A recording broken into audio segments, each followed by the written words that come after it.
Want to start a YouTube channel but don't have the budget for fancy equipment? I'll show you how to get started without breaking the bank. Hi everybody, Daphne here, and welcome back to my channel. I'm the artist of the self-published furry fantasy comics Tall Tales and Eagle Raven, Heir of the First Unicorn.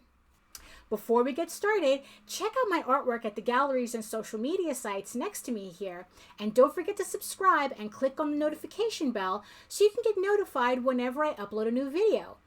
And as always, there's free comics featuring the first 3 issues of Tall Tales waiting for you at the link in the description box below, so don't forget to sign up for them. When I started my channel 6 years ago, I made 2 test videos using a Logitech C210 webcam and edited on Windows Live Movie Maker. The videos didn't even have sound because I didn't even know how to put sound in them. I just did them to see what it was like making videos and uploading a video to YouTube. The videos are still there if you want to see them. I learned a lot since those first 2 videos, and I'd like to think my videos are a bit more watchable now than back then, or maybe not according to the algorithm.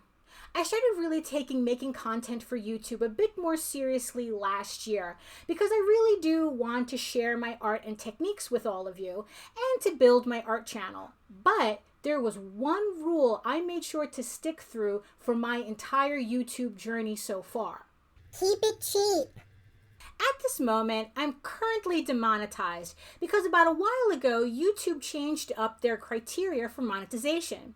Before, you were automatically monetized, but now your channel has to earn that right with 4,000 public watch hours per year and 1,000 subscribers because YouTube wants to make sure people are serious about their channels. So, thanks to not having to worry about making money, I don't have the pressure of having to worry about whether my videos are performing. Although, actually, I do anyway. However, I can use this time to hone my content making skills and improve my videos, and hopefully we'll get to a point where I can finally hit all the right combos and my videos will start doing well for YouTube. The bad thing about not being monetized, I don't have anyone but myself to pay for everything I need to make videos. However, what I learned is that I didn't have to spend a lot to get the quality I'm getting now. Okay, it's not 4K quality, but are you really watching this in 4K anyway? I prefer videos on YouTube to look homemade. And because of that, I don't feel the need to compete with actual production companies with thousands of dollars worth of equipment. As long as the audio and video are decent, you don't need the latest and most expensive cameras and lights and stuff. So let me show you what I do so you can get ideas for your next setup. Just a disclaimer, I'm going to put prices on the screen, and where I can, I'm going to put Amazon links in the description below. However, I'm not sure if a lot of these things are going to be available because of everything that's going on. With everyone working from home, a lot of these items are currently sold out. And if they are available, they're a little bit more expensive now than what I paid for back then. And watch to the end where I'll reveal the most surprising piece of equipment that you probably already have lying around in your house but don't remember you have. So here is the corner of my studio where I do all my work. Because of the topic of this video, I'm not going to go into detail about my art setup, just my YouTube setup. Before I get into the equipment and prices, I'm just going to assume that you already have a computer, so I'm not going to figure that cost in. Also, I just want you all to know that everything here was bought over a long period of time. Because honestly, no one we know has that kind of money to outfit a YouTube setup all at once.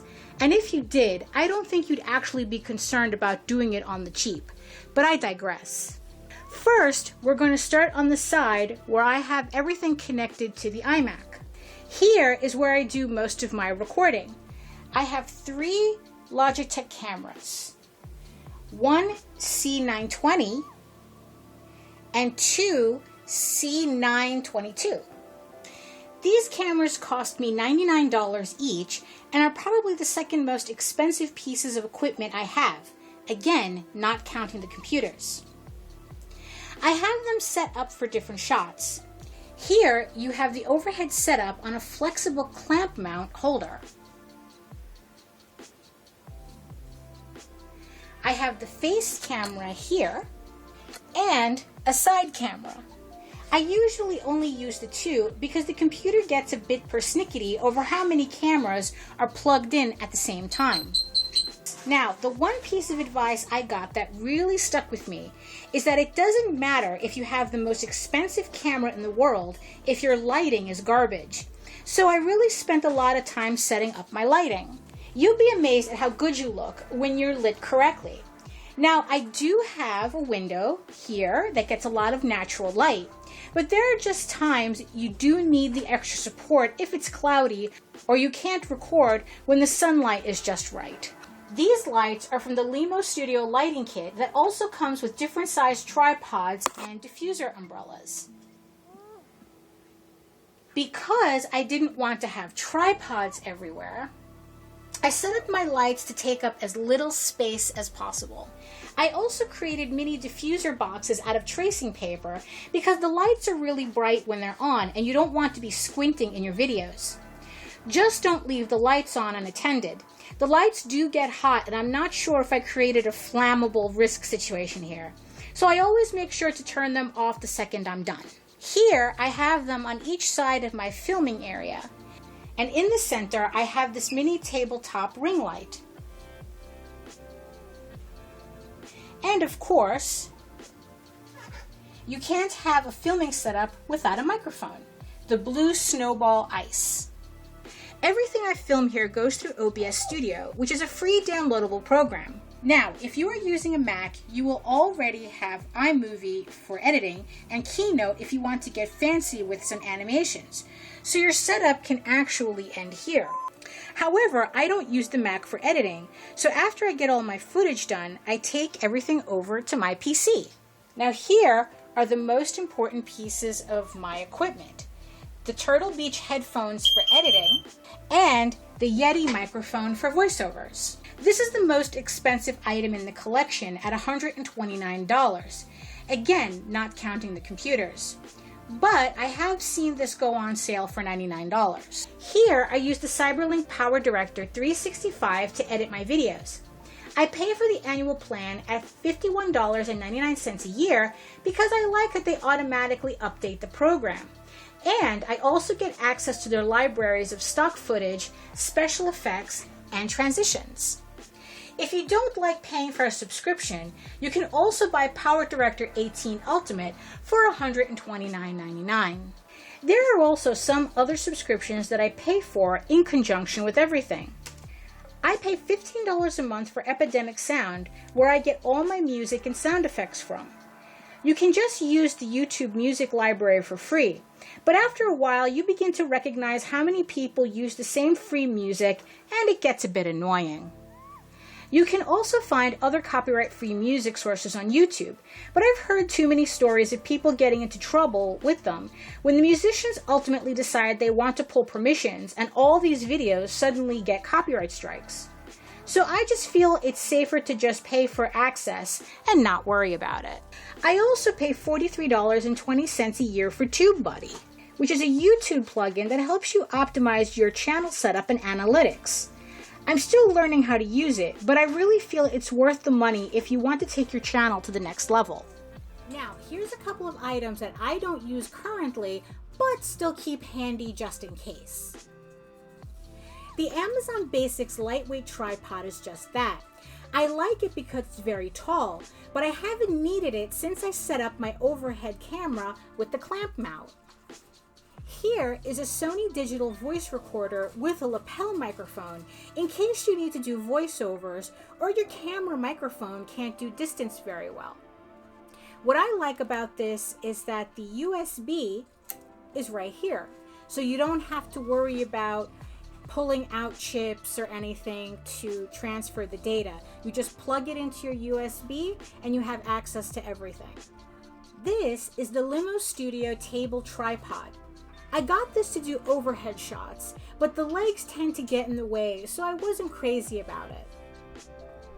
You're supposed to attach the camera here, and you can either make this taller, but you do the overhead by tilting this down. And your basic selfie stick. Again, me trying to make a setup for overhead videos. You can attach this to a tripod as long as you have a counterweight.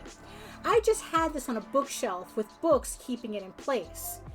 This is a flexible clip mount holder. This was originally for the side camera, and with the phone mount, I made some short videos for Instagram, but I haven't really utilized it yet. Here is a Canon PowerShot ELPH 180 camera that I was first using for overheads with the selfie stick before my current setup, and using a bit for footage that I couldn't use my webcams for. I tried using this as a vlogging camera,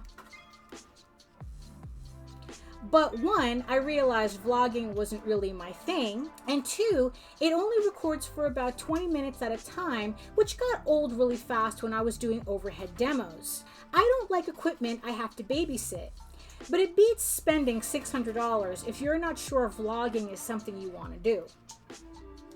And don't forget, you can actually make your own equipment. Here is a homemade acoustic sound box I made from scrap materials and a pack of acoustic foam.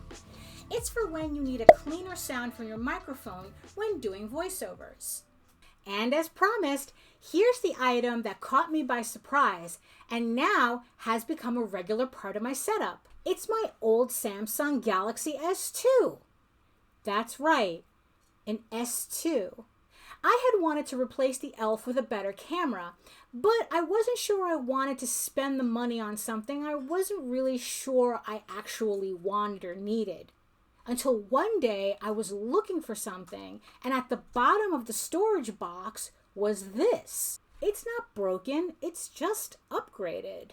Just because it's not a phone anymore doesn't mean the camera doesn't work. And lo and behold, the camera was exactly what I needed. It was very good quality, and not only that, I can put in an SD card and add more memory to it, so I don't have to babysit the thing. So, before you think you need to spend money, check to make sure you don't have a perfectly good old phone languishing in the bottom of a drawer somewhere. The best part is that I don't have to tie up my actual phone when I need to do videos. And technically, it's free.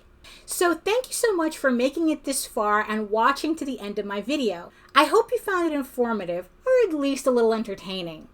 Tell me in the comments what other inexpensive equipment you'd recommend for your YouTube setup. Don't forget to like, comment, subscribe, all the fun stuff. And sign up for your free Tall Tales comics before you go. So until then, I'll see you on the next video. Bye!